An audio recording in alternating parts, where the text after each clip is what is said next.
Orang yang berwudu di mana saja maka dikawal oleh para malaikat dan didoakan oleh para malaikat selama perjalanan itu. Jadi kalau kita wudu di rumah, mau ke PT, mau ke masjid, selama itu pula kita dikawal sama malaikat. Mau nggak begitu? Makanya wudu ya. Terlebih lagi mau ke masjid, wudu dulu. Ya, selain kita didoakan, dikawal malaikat, didoakan istighfar, malaikat beristighfar buat kita.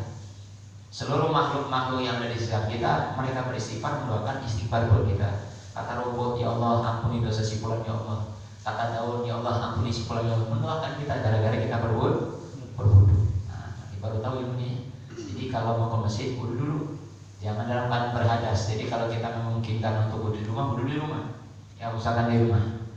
Baik, kemudian karena kita ke masjid, sebelum ke masjid, ya, perhatikan dulu masalah pakaian. Usahakan kalau ke masjid ini karena kita tahu mau ke rumah Allah. Sama kalau bapak-bapak mau bertamu ke pejabat, kira-kira berani nggak pakai kaos? Pak Andre diundang ke Pak Gubernur, berani nggak pakai kaos? Dagadu gitu lah kan? Berani nggak? Hah? Atau Jackmania gitu? Berani nggak Pak pakai kaos? Terus pakai celana pendek di kolor, berani nggak? Digampol sama ya, sama ajudan, betul nggak? Berani nggak? Sama pejabat negara mesti setel dulu. Wah ini pejabat nih, mesti pesen dulu kalau perlu jasnya ada, kalau perlu nih. Apalagi istana negara dipanggil presiden, persiapan luar biasa. Yang nggak punya jas pesen jas, yang nggak punya sepatu beli sepatu. Kalau perlu nggak punya mobil, rental mobil kalau perlu. Pak, bayar Pak 1 juta, kajian pokoknya nama. Ya, biar kelihatan keren karena datang ke istana negara. Nah sekarang kita ke masjid ini rumah siapa Pak? Rumah Allah. Ya, jadi kita lebih beradab lagi ke rumah Allah. Maka pastikan pakaian nggak mesti bagus, tapi yang sopan. Makanya ada deh. Nah, biasain ya kalau masih jangan pakai kaos mulai sekarang. Ayo yang pakai kaos ya, kali jangan pakai kaos ya. Ya, anak pakai kaos. Nah, Ustaz harapkan besok jangan pakai kaos rapi. Ini judulnya bukan jalan-jalan jogging nih, ya. Bukan judulnya nongkrong-nongkrong, tapi emas. Maka pakaian yang terbaik. Yang mesti mahal tapi sopan, pakaian masjid pakai masjid. Nah, pakaian terbaik apa? Kalau bicara sunnah, pakai bicara sunnah itu pakaian putih. Kalau bicara sunnah. Dan kalau gimana pakai boleh-boleh saja. Yang penting sopan. Yang penting sopan. Lebih utama lagi pakai gamis. Nah, makanya nggak usah pakai gamis terus. Karena sunnah pakai gamis ya. Pakaian yang terbaik yang dipakai oleh Nabi adalah gamis dan warna putih.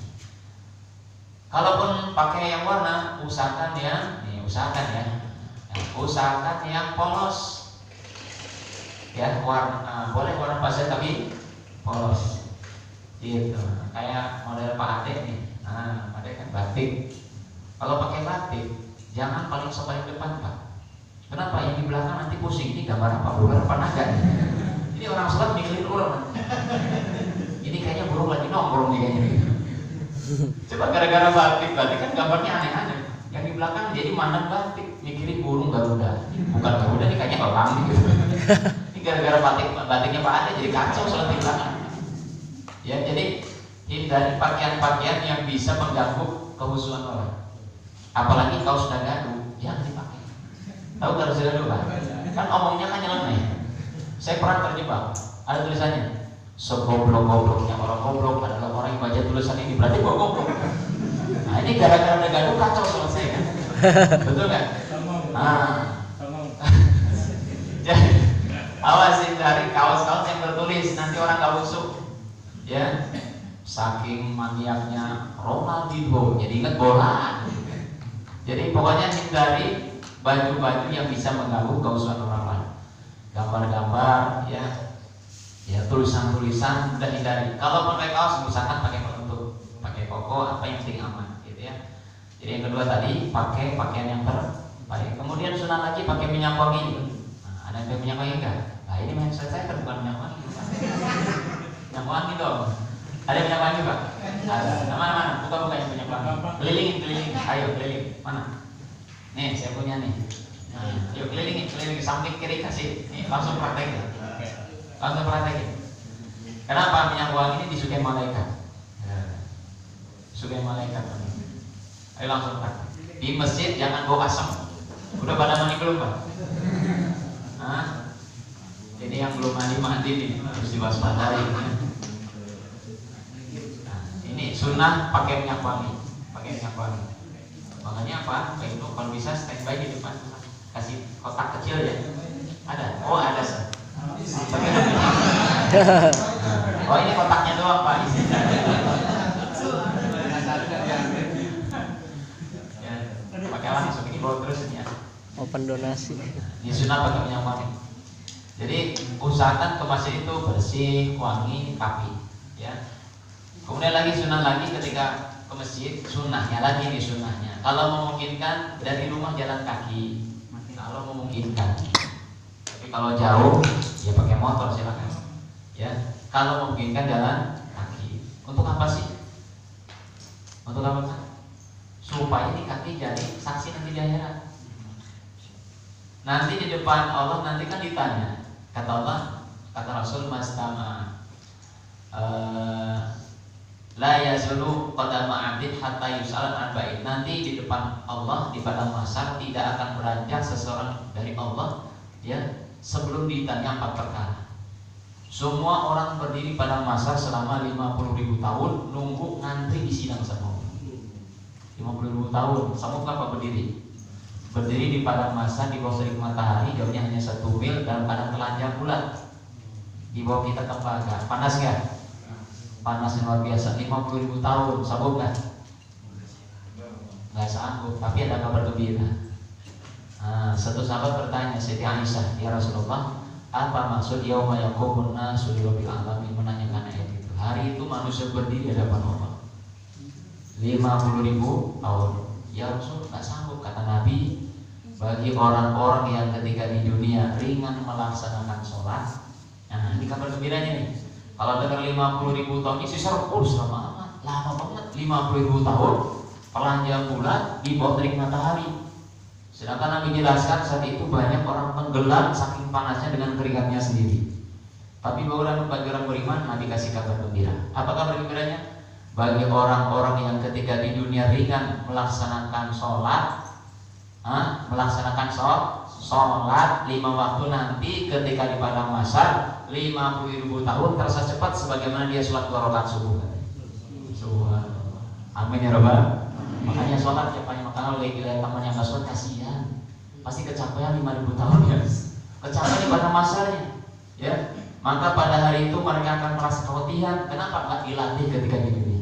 Tapi orang ketika dunia ringan untuk sholat sujud rukuk, ketika berdiri cepat seperti sholat 2 rakaat. 50.000 tahun itu seperti Pak jangan digeser ya. Baik, jadi apa tadi? Jalan kaki ya, sunnah jalan kaki. Kenapa jalan kaki? Supaya lebih banyak pahalanya. Ya kaki kita menjadi saksi nih. Ya nanti Allah tanya kepada kita 4 perkara. Apa yang ditanya? An umurnya, tentang umurnya. Hei fulan, umur kamu buat apa? Sedangkan ketika ditanya 4 perkara ini tentang umur, tentang apa lagi? Tentang masa muda, ya tentang apa lagi? Tentang hartanya, min aina, dari mana, kemudian kemanakah? Nah, yang ketiga tentang ilmunya. Nah, ketika ditanya tentang umur, hei fulan, buat apa umur kamu? Allah bertanya kepada kita saat kita ditanya, mulut kita dikunci. Al-yawma nakhtimu ala afwahihim wa tukallimuna aydihim wa tashhadu arjuluhum bima kanu yaksibun. Hari itu kami kunci mulut-mulut mereka. Wa nukallimuna aydihim, dan kami jadikan tangan-tangan mereka yang menjawab. Wa tashhadu arjuluhum, dan kami jadikan kaki mereka sebagai saksinya. Nah, kita ini jalan kaki supaya nanti di depan Allah, ya Allah, saya malam Ahad tanggal sekian itikaf ya Allah, kata tangan, kata saksi, betul ya Allah saya saksinya. Ya, jadi pulang nanti jalan kaki Pak, tinggal 5 baru. Iya, gara-gara ini kan tinggal 5 tahun ya. Dorong. Yang punya mobil dorong aja mobil. Ayo udah repot yang punya mobil. Baik ya, ini jadi fadilah jalan kaki supaya kita lebih banyak saksi. Ya. Kenapa? Saksinya tuh bukan hanya tangan. Setiap benda-benda yang kita injak jadi saksi. Batu yang kita injak jadi saksi, bahkan bumi yang kita injak pun bakal jadi saksi. Subhanallah. Itu untungnya kalau jalan kaki. Kalau kan. Makanya orang-orang yang mengambil fadilah ini ya, tapi ukur-ukur waktu dulu. Ini jangan sampai tinggalnya di ujung guang sana, berangkat jalan kaki pas komat, ya masbuk udah pasti. Jadi kalau mau jalan kaki berangkat sebelum adzan gitu. Atur-atur waktu aja ya. Tapi kalau mepet ya boleh pakai kendaraan. Baik, jalan kaki ya. Kemudian setelah jalan kaki, kalau kita mau nyampe masjid, nah bagusnya nih, sunnah yang paling besar lagi, bagusnya lagi nih. Ketika kita berangkat ke masjid, dakwah dulu. Apa dakwah di sini? Nawarin, ngajak orang lain sholat. Nah, ketika kita lewat gang, ada teman kita lagi nongkrong, tetangga kita nyantai, Pak, ayo Pak, kita ke masjid, Pak, tawarin aja. Ya cuman harus siap juga dengan jawaban macam-macam. Oh iya Pak, nyetip aja Pak ya, salam gitu. Ada begitu. Nah, banyak ya. Oh iya Pak, silakan Pak duluan Pak. Begitu ada juga. Nah, nanti kalau ada yang bilang Pak nitip salam ya, iya Pak, nanti sampaikan salam Bapak ke malaikat Israil gitu. Ya kasih tahu nanti Pak, salam Bapak saya sampaikan ke malaikat Israil datang nanti Pak gitu. Nah, ya. Jadi kalau nitip salamin ke malaikat Israil. Jangan malaikat Jibril, malaikat Israil. Insya Allah Pak, saya sampaikan ke malaikat Israil seketika juga, nanti datang sebentar lagi. Saya kira nggak bisa tidur tuh orang. Ya, salahnya nanti salam. Baik ya, jadi dakwah dulu. Perkara orang yang diajak mau apa tidak, bodo amat. Yang penting ajak supaya ngambil pahala saja. Gitu. Insya Allah kalaupun dia senang pasti berangkat. Nah kalau kita ngajak orang banyak, pahala dia tuh nanti kita dapat. Itu untungnya ya. So kalau kita berangkat ibadah sendiri, pahala buat satu doang. Tapi kalau kita ibadah ngajak orang, 2 atau 5 orang, maka pahalanya ngalir ke kita semuanya. Mandala ala khairin falahu mislu ajri fa'ilihi. Siapa orang yang menunjukkan kepada kebaikan, maka dia akan mendapatkan pahala orang yang mengamalkan. Gitu. Baik. Berjalan ke masjid, ya. Kemudian melihat masjid. Oh, udah kelihatan masjid Batu Salam. Disunahkan baca sholawat. Allahumma sholli ala sayyidina. Nah, ini sebagai apa? Sebagai tanda penghormatan kita kepada Rasulullah. Karena sahabat dari perjuangan Nabi ada masjid seluruh dunia. Betul kan? Iya, adanya masjid karena ada orang Islam. Siapa yang mengajarkan Islam? Rasulullah. Cuma kalau nggak ada Nabi, nggak ada masjid di dunia, ya kan? Jadi kita baca sholat sebagai penghormatan kepada beliau. Nah, kemudian kalau baca sholawat, kita mau masuk masjid nih. Apa yang kita lakukan? Kalau kita di jalan berhadas, gitu ya, berhadas yang bahasa ini batal, ya kita wudhu lagi. Nah, kalau memang kita masih suci, masuk ke masjid, jangan lupa pakai kaki kanan apa kiri? Kanan. Nah, jangan lupa kaki dulu ya, kaki dulu, jangan kepala dulu. Nah, kaki kanan dulu. Kaki kanan baca doanya gimana? Allah ma'afli ababa rahmati. Yang Allah mabarik lana apa? Nah, kan nyawan arek dahri maksudnya. Lihat pisang doanya Allah mabarik lana biasanya. Ya. Allah ma'afli ababa rahmati, kaki kanan. Nah, karena kita mau i'tikaf, nah ini dipadukan dengan i'tikafnya. Kalau kita mau i'tikaf plus doanya. Apa doanya? Nawaitul i'tikafa fi hadal masjid sunnatan lillahi. Niat, saya niat i'tikaf ya di masjid ini sunnah lillahi. Nah, niat gitu. Ya, niat i'tikaf. Kalau orang sudah i'tikaf, maka selama dia duduk di situ, maka dicatat pahala. Subhanallah, pahala semuanya. Ngopinya berpahala, ngobrolnya berpahala. Asal jangan ngobrolin janda aja ya. Awas. Jangan ngobrolin bola janda ya. Apalagi kali malam dibahas jangan ya. Baik. Sudah masuk dengan kaki kanan, baca doa, kemudian niat i'tikaf. Sebelum melakukan apa-apa, langsung sholat sunnah tahiyatul masjid. Tahiyatul masjid dulu. Ini adab kalau kita masuk masjid. Tahiyat, apa artinya tahiyat itu? Tahiyat artinya penghormatan. Tahiyatul masjid, penghormatan kepada masjid. Intinya hormat sama Allah yang punya masjid gitu. Ya. Ada etika moralnya tuh, kita masuk sesuatu pasti izin dulu bahasanya gitu. Nah, sebagaimana kita ke kantor pasti laporan dulu ke security, Pak, saya mau ketemu bos nih. Oh iya Pak, silakan catat dulu, itu penghormatan. Ya, begitu pula ke masjid, nah, minimal tahiyatul masjid.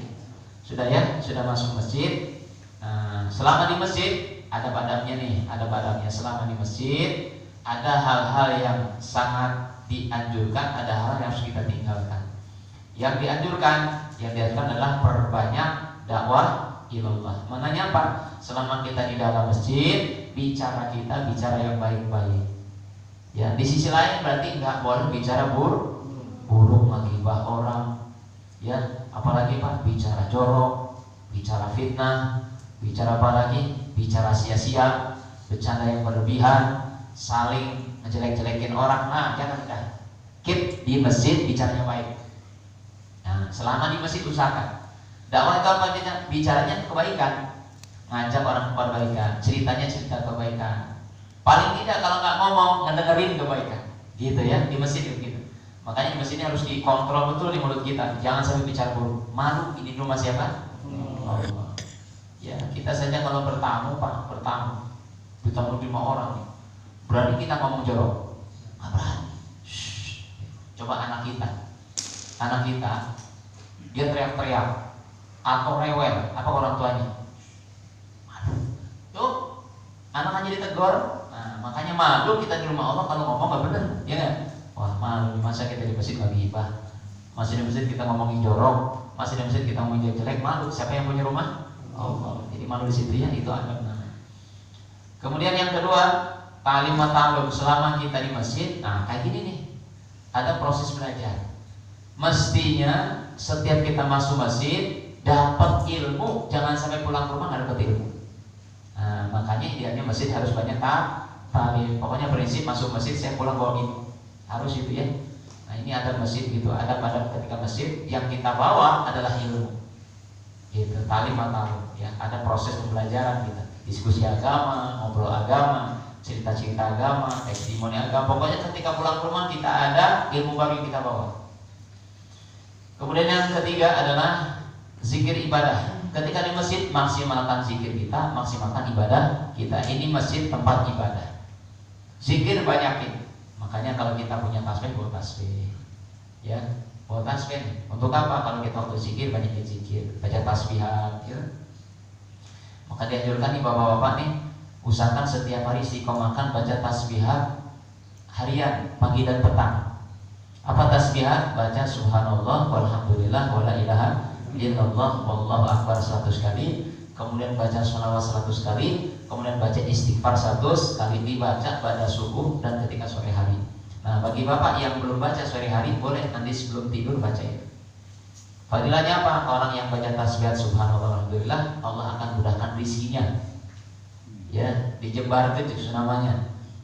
Allah kasih rizkinya bercurah-curah tuh, tasbihat.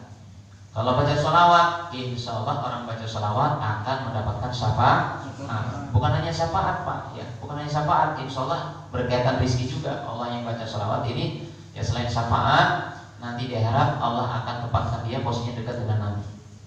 Ya, dijauhkan daripada musibah, dimudahkan rezeki juga tuh sholawat ya.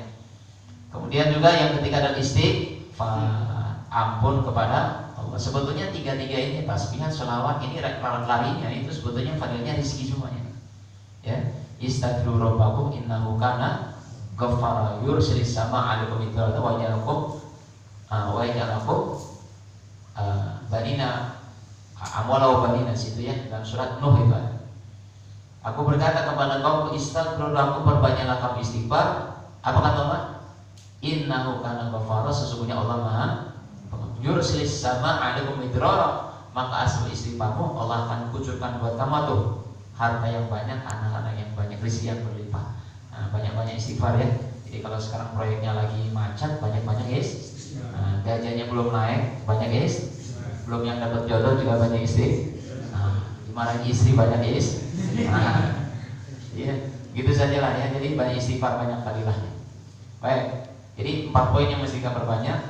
Dawilullah, kalimat ta'allum, zikir ibadah dan ibadahnya apa tuh? Sholat. Ya, makanya ketika di dalam masjid kita insya Allah dalam mabit ini nanti sekitar jam 3 ya akan adakan qiyamul lail. Qiyamul lail memang tidak ada suruhan dari Nabi, tapi Nabi membolehkan. Nah, kita adakan qiyamul lail mabit ini secara berjamaah sebetulnya ya. Ini ada ikhtilaful ulama, tapi sebagai ulama membolehkan sebatas untuk pembelajaran. Karena saya yakin bahwa Bapak sesuatu yang sifatnya belum biasa itu berat gak? Ayo Bapak-bapak yang kalau nggak biasa tahajud di rumah berat gak? Nah, berat gak tuh? Yang belum biasa berat gak? Berat. Ustaz, saya pasang alarm, titit, matiin doang tidur lagi biasanya. Iya gak bener Pak di rumah ya? Nah kalau di sini nggak begitu, bangun ya bangun bener asli ini. Jadi 2:30 nanti kita bangun, jam 3 kita sholat mulai. Nah kalau sudah merasakan nikmatnya, harapannya besok dan seterusnya tahajud di rumah gitu. Ya ajak anak istri untuk tahajud. Yang belum punya istri jangan bangunin istri tetangga ya, istri sendiri maksudnya. Ya. Jadi bangunin keluarga. Ini latihan doang supaya biasa tahajud gitu. Oh enak juga tahajud ya. Cuman kalau nanti malam harus sabar ya Pak, sejam berdiri kuat nggak? Hah? Nah, biasanya anak-anak tepar dulu biasanya, udah pada tepar aja di belakang ya. Nah, Bapak kita latihan. Nah, kalau tahajud sendiri silakan aja ya. Silakan berapa rakaat, tapi kita latihan untuk malam ini 11 rakaat. Nanti kita lihat. Baik. Kemudian ketika itikaf, kita mau tidur nih, karena kita mau itikaf ya, nggak mau itikaf. Ini kalau kita mau tidur di masjid, nah, ada adabnya apa? Ada adabnya, diantaranya nih. Adab kalau tidak di masjid, itikaf di masjid. Di antaranya adalah siapkan alas ya. Ini alas ini bukan alasan karena dingin, bukan sebetulnya. Alas ini supaya kita tidak kontak badan kita dengan masjid. Pakai alas, ya. Pakai alas dulu. Bawa alas semuanya Pak. Oh ya, jangan nggak pakai alas. Yang pertama dari segi kesehatan juga, kan ini kan musim dingin. Jangan sampai pulang itikaf muriang kayak Pak Dedi. Pulang-pulang. Nah ini gara-gara nggak safety nih ya, maka standar ISO-nya lah gitu Pak Dunya, bikin standar ISO itikaf. Pertama adalah selimut, ya kan? Apapun yang sifatnya untuk bisa jadi alas gitu. Ya pertama untuk mengangkat badan, yang kedua manfaat alas itu ya, yang namanya tidur ini kan tidak terkontrol. Kadang-kadang ada orang tidur mengeluarkan limbah. Nah, siapa yang suka ngeluarin limbah? Limbahnya D3 kan? Nah ini kan bahaya ya. Mengalir lah sungai Tajir Minta dan Ahar gitu ya, keluar. Ini kalau keluar limbah ini kira-kira baunya wangi apa gimana? Wangi banget ya. Iya kalau cuma bokor.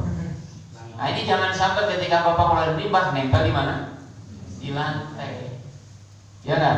Nah saya bilang tadi ini kan baunya Masya Allah ya. Kalau Bapak mengalir nempel ke lantai, kemudian Bapak tidur, Masya Allah, nanti Pak Andre sholat nyium itu langsung pingsan Pak. Repot juga Pak Ibnu ditanya, ini interogasi polisi, kenapa Pak Andre masuk rumah sakit ya? Oh ternyata gara-gara 5B3. Nah itu mendolimi orang lain ya, mengotori tempat masjid. Yang kedua bisa mendolimi orang lain. Selain mohon maaf nih ya, apa namanya Pak? Hah? Ilar itu bahasa Inggris Pak, biasanya apa? Hah? Apa bahasa Inggrisnya apa biasanya? Hah? Chess. Nah pokoknya gitulah ya. Ini yang keluar dari mulut kita ini memang tidak najis, tapi bisa mengotori masjid, etis juga. Ya. Yang kedua selain itu apa? Khawatir kalau kita tidur di masjid tanpa alas, khawatir. Mohon maaf anak-anak, bapak-bapak atau yang sudah balik, nanti mimpi basah. Bukan mimpi hujan Pak, mimpi basah. Ya, mimpi basah. Tiba-tiba, wih, ini celana jadi banjir begini. Nggak ada hujan, nggak ada guluduk, tiba-tiba kok basah begini. Nah kalau bapak mimpi basah, ya mimpi basah bukan basah Pak, ini banjir asli. Nah kalau nempel di ubin gimana? Licin nggak kira-kira? Licin nggak? Kepleset. Bukan masalahnya, ini kan mohon maaf, memang itu bukan najis, tapi harus dibersihkan. Repot juga ya. Jadi sebetulnya alas itu untuk antisipasi supaya kita tidak meninggalkan limbah, kotoran ya, ini dan sebagainya macam-macam itu ya kan. Kalaupun terjadi nih, contoh nih, ada yang namanya orang kan susah kontrol ya, namanya tidur tiba-tiba mimpi basah. Nah gimana Ustaz kalau mimpi basah di masjid? Kalau mimpi basah segera bangun, ya bangun sadar itu kan, segera bangun langsung ke toilet, mandi junub saat itu juga. Karena tidak boleh beritikaf dalam keadaan berjunub, nggak boleh, haram hukumnya, harus keluar. Ya, boleh nggak Ustaz? Boleh itikafnya di sawah.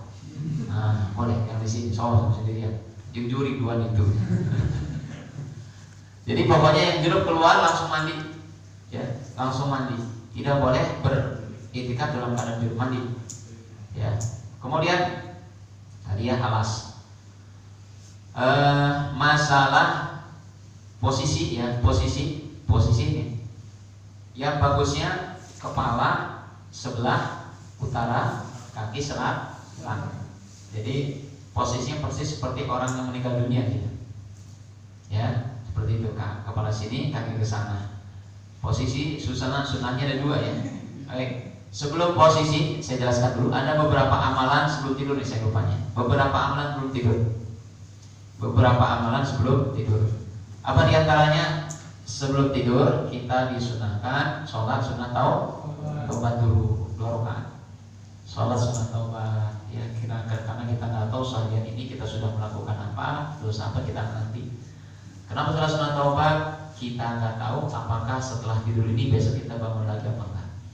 Kita nggak tahu, mungkin saja malam ini adalah tidur yang terakhir kali. Bangun dibangunin sama malaikat mau karuan akhir bisa. Ya kan, ada ya. Yang bangunin bukan Pak Ibnu, malaikat mau karuan akhir. Bro, saya udah keblok bisa malaikat. Pas bangun malaikat. Berarti kita sudah pindah alam. Khawatir kita terakhir kali, maka sholat taubat dulu. Harapannya mudah-mudahan Allah ampuni dosa kita malam ini juga. Kalaupun Allah matikan, udah bebas, terbuka dosa, ya kan? Itu sholat taubat dulu 2 rakaat. Kemudian apa sholat taubat? Sunnah Nabi ini, kalau kita dalam sunnah tidur Nabi, ini keterangan Siti Aisyah, bahwasanya Nabi tidak akan tidur sebelum membaca 2 surat. Yang pertama surat As-Sajdah, yang kedua surat Tabarok. Panjang banget Ustaz. Yang mau silahkan. Ya, yang mau silahkan. Jadi kalau ngamalin sunnah ya silahkan semampunya. Aduh, mau tabarok saja, boleh tabarok. Ya, jadi fadilah tabarok ini, siapa yang baca tabarok kata Nabi surat Al-Mulk ya dari ayat pertama sampai akhir, maka dijamin akan terbebas daripada azab kubur. Insyaallah ya, akan selamat daripada azab kubur. Kemudian setelah baca tabarok ngapain? Sebelum kita tidur, sebelum kita tidur juga nih, boleh ya. Kalau kita nggak sempat baca As-Sajdah, nggak sempat baca tabarok, kepanjangan, minimal kita baca surat apa saja 10 ayat minimal. Apa saja lah, mau surat apa kayak minimal 10 ayat ya. Jadi begini Pak, jangan sampai kita tidur ini dalam keadaan kotor. Nah, Quran ini untuk membersihkan yang kotor-kotor. Betul nggak? Kenapa kita baca Quran Pak? Supaya nanti kita dimudahkan sholat tahajud. Sholat tahajud itu mudah kalau kita bersihin mata kita. Makanya banyak orang yang susah tahajud Pak, diantaranya karena mata kita banyak kotoran. Bukan kotoran belek, bukan. Apa kotorannya? Masih. Saya yakin bapak-bapak di sini pegang HP. Pegang HP kadang-kadang nggak kenal waktu, manteng aja begini. Sampai tidurnya dilihat. Mendingan kalau tausiah. Yang lihat apa? Drakor sama film Cina. Wah kacau ya. Begini aja mata. Ini maksiat kali ya? Masih. Kita ngerasa kotoran ada di mata. Makanya jangan aneh orang susah tahajud. Kenapa? Karena mata kita berat dengan dosa. Maka dengan baca Quran gugur dosa kita. Karena mata kita dipakai buat baca Quran. Gitu ya. Minimal 10 ayat. Minimal. Syukur-syukur tadi 2 surat tadi dibaca As-Sajdah sama Tabarok. Kemudian mau tidur nih. Kalau di rumah nih. Kalau di rumah Pak, di rumah nih. Sangat dianjurkan sebenarnya sebelum kita tidur kita bermaaf-maafan sama istri. Maafin bapak ya. Kali aja tadi pagi sampai sore ini ayah salah sama mama. Saling maafin. Istri juga sama gitu. Saling maafin. Karena takutnya kita nggak bangun lagi belum sempat minta maaf sama istri. Bagusnya gitu saling maafin. Termasuk juga selain kita minta maaf, kita juga berusaha memaafkan orang lain. Sebelum kita tidur, ingat-ingat orang-orang yang dulu pernah nyakitin kita, demi kita. Ya Allah, hari ini saya maafkan mereka. Oh, itu amalan ahli surga. Itu amalan ahli surga. Nabi Muhammad dalam satu majelis kayak gini nih, lagi ramai nih. Terus ngomong Nabi Muhammad, sebentar lagi akan ada ahli surga datang. Sahabat kaget. Siapa kira-kira nih ahli surga mau datang? Ternyata ada anak muda di ujung-ujung datang. Jangan-jangan ini. Nah, besok begitu lagi. Sebentar lagi ahli surga mau datang. Dia lagi. Sampai 3 kali. Abdullah bin Mas'ud ini penasaran. Wah, ini Nabi mengatakan ini ahli surga, amalannya apa? apa sih katanya? Kalau dari mukanya biasa-biasa aja. Maka dia datang ke laki-laki tadi, ngobrol-ngobrol, dia nginep di rumahnya, terjadilah obrolan. Hei fulan, sebetulnya saya kesini itu penasaran. Nabi 3 kali nyebutin di majlis akan datang ahli surga. Yang nongol kamu terus katanya. Ini kira-kira amalan kamu apa? Dia pikir, saya tidak punya amalan apa-apa. Sholat saya biasa saja, puasa pun biasa saja, zikir saya biasa. Oh iya, saya punya amalan sebelum saya tidur, saya maafkan kesalahan orang lain. Ternyata gara-gara itu Nabi bilang itu amalan ahli. Nah, jadi kita latihan ya, sebanyak apapun orang yang seling kita, sebanyak apapun dosa orang kepada kita, soleh belajar untuk maaf, dan itu amalan ahli surga. Soalnya kayak tadi. Kemudian sebelum tidur lagi nih, sebelum tidur, udah tadi ya, posisi kita kayak atur ya. Kita langsung praktek. Ini posisi sunahnya begini nih posisinya. Jadi sebelum tidur, posisinya punya duduk.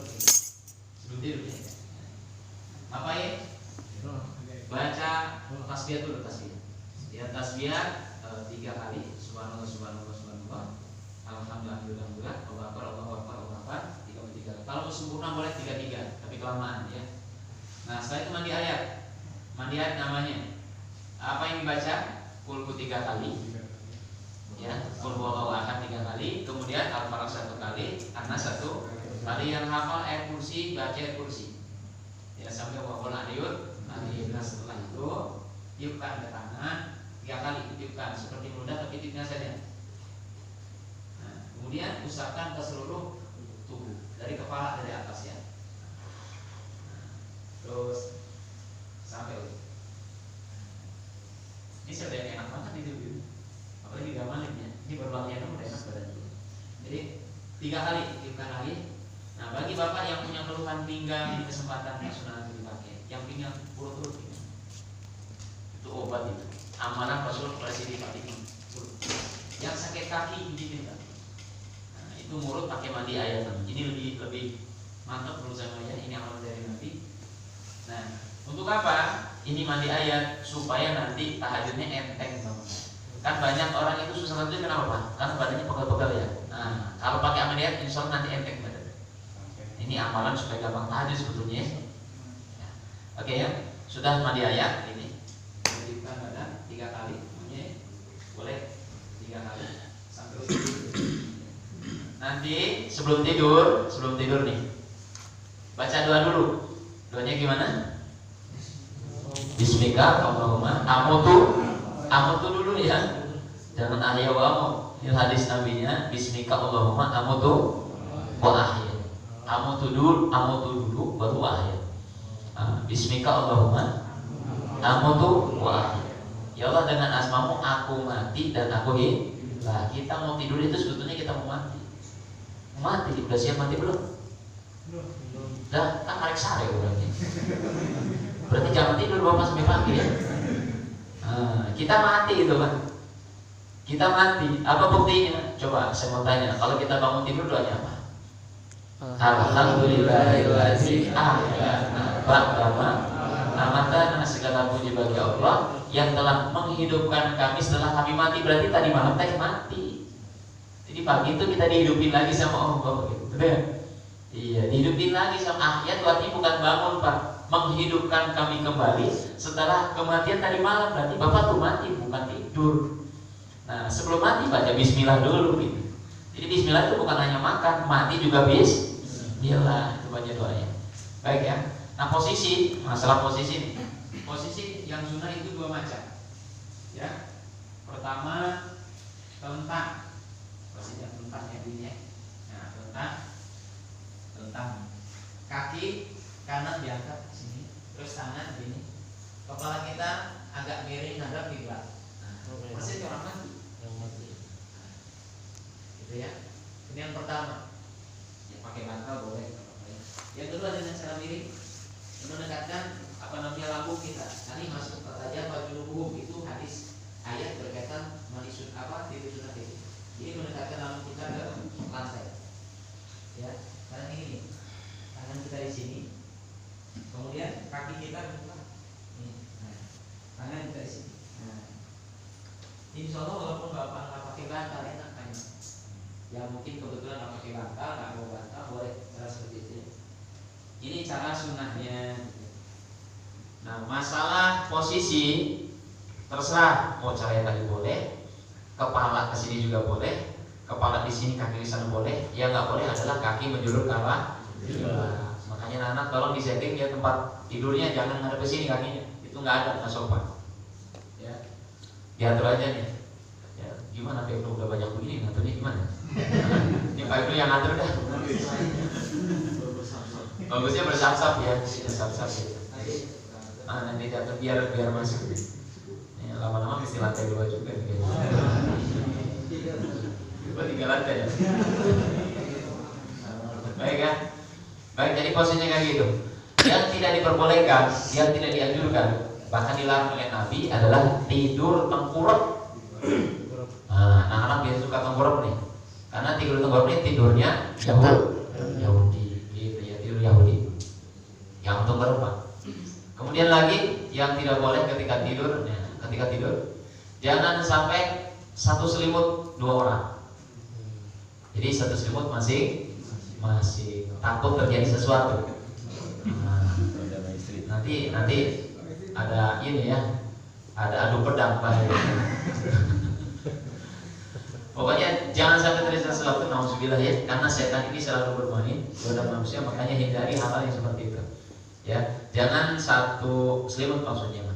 Ya, kalau bedding atau tempat alas boleh lah, tapi kalau selimut jangan. Gitu. Kemudian ketika tidur, seandainya ketika kita tidur mimpi buruk, ya mimpi kan macam-macam. Mimpi buruk, kita bangun, kemudian langsung isti'adzah. A'udzubillahi minasyaitonirrajim. Kata Rasulullah, meludah sholat, bukan meludah beneran, sholat meludah 3 kali ke arah kiri. Terus Nabi itu ya, lalu tidur lagi, mimpi lagi, putar posisi, ganti posisi. Ini seandainya ya, tapi insya Allah mimpi baik semuanya. Ya, saya doakan mimpi ketemu bidadari semua. Ngantri dong toilet.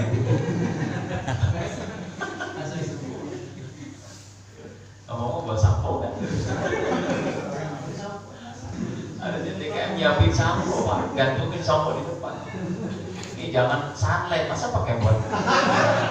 Nanti berbusa. Pelan-pelan rambutnya kinclong. Ya, baik. Seandainya mimpi ya, kalau mimpi jelek seperti itu. Nah, kalau kita mimpi jelek, maka kata Nabi, kalau kita bangun besok pagi jangan ceritakan kepada siapapun. Kalau mimpi baik boleh ceritakan. Ya, kalau mimpi baik. Kemudian hadirin, jangan lupa nanti baca doa sebelum tidur, dan sebelum tidur niat untuk bangun tahajud. Nah, niatin, sebab Allah itu akan memberikan sesuatu dengan niatnya. Kalau kita sebelum tidur niat tahajud, insya Allah dimudahkan tahajudnya. Ya, kalau bisa Pak yang pasang alarm, tolong settingan volumenya jangan gede-gede banget, bisa mengganggu orang lain. Ya, yang setelannya buat kita aja dengan sendiri. Ya, jangan terlalu, apalagi nanti dangdut koplo, bisa joget nanti yang tidur ya. Di setel kira-kira 2:30 lah, ya 2:30 setelnya. Nah, setelah kita disetel, tolong matikan lagi. Khawatir nanti kita tahajud, hidup lagi alarmnya. Kan ada settingan yang begitu ya. Tiba-tiba hidup lagi. Nah, hidup lagi kan. Nah, kita pernah lagi tahajud itu dengar alarm, keganggu juga jadi tahajud. Karena tadi kan harus khusyuk. Jadi settingannya tolong matikan, ya matikan. Baik, setelah kita bangun, baca doanya apa? Alhamdulillahilladzi ahyana ba'da ma amatana wa ilayhi.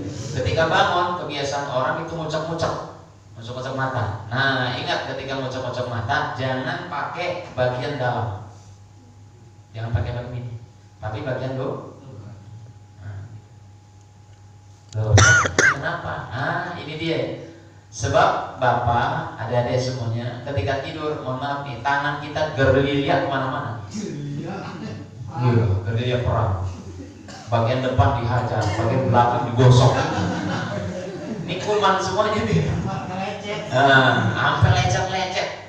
Ya, ini nggak kerasa nih gerilya. Gosok. Ini lagi main gergaji sih. Ya kan? Nah, itu ya. Jadi jangan sampai ini ngocok pakai bagian mengandung kuman, kurang bagus ya, kena mata bahaya, sensitif mata, jadi pakai bagian luar gitu ya. Kemudian lagi saya lupa. Nah yang mau itikaf di sini usahakan ini bapak pakai sarung, pakai celana nggak? Awas, jangan sampai itikaf sarung nggak pakai sempak kan? Udah nggak pakai celana panjang, nggak pakai sempak. Ya khawatir nanti pas bangun sarungnya hilang. Diseret kucing. Wah, kata nyamuk, wah ini makanan empuk nih kan. Ya. Iya, ini masjid aurat harus dijaga nih. Ya, awas jangan nanti pakai sarung ngablak kemana-mana, itu buruk ya. Itu pemandangan kurang sedap nih. Ya. Baik ya, jadi pakai celana panjang tuh, pakai training, boleh pakai sarung tapi pakai training. Aduh, Ustaz gimana saya lupa nih bawanya, cuma pakai sempak doang. Sempak juga sebenarnya rawan juga ya, takut dipelorotin ya. Nah kak, takut esir mau ya. Jadi kalaupun udah tanggung nih, gimana caranya? Caranya yang punya sarung itu ujungnya diikat pak, ujungnya diikat ya, tarik. Jadi seperti celana aman. Jadi kalau bapak nanti mungkin tidurnya pakai jurus kungfu jetli apa tuh nggak lepas. Ya siapa tahu nantinya kan mimpinya mimpi jetli, terbang kemana-mana. Jadi aman kalau lepas. Paham ya? Ya hati-hati Om. Sering masalahnya saya lihat orang tuh ngablak kemana-mana. Masya Allah, itu si jagoan kemana-mana. Ini bahaya kalau masih bandar ya. Kan ini masjid harus jaga adab dan kesopanan. Soalnya itu aja ya. Jangan lupa amalin, tinggal praktek sebelum tidur apa tadi? Salat sunat atau yang membaca Quran silahkan ya. Tapi Pak Ibnu diatur nih tempatnya nih biar muah nih. Ya, jangan sampai nanti ada zaman kita tidur di sawah beneran. Di komplek mobilnya, biar laki dua tidur di sawah katanya. Ya. Jadi intinya tadi salat taubat, kemudian baca Quran. Nah, kemudian ada baru dipakai tadi mandi ayat latihan ya. Itu hikmahnya banyak Pak. Di badan kita enteng, enak, mudah lanjutnya. Soalnya itu saja. Nanti kajian kita besok berkaitan masalah keluarga. Itu saja. Subhanallah bihamdihi, subhanallah bihamdihi, asyhadu an la ilaha illa anta, astaghfiruka wa atubu ilaik. Assalamualaikum warahmatullahi wabarakatuh.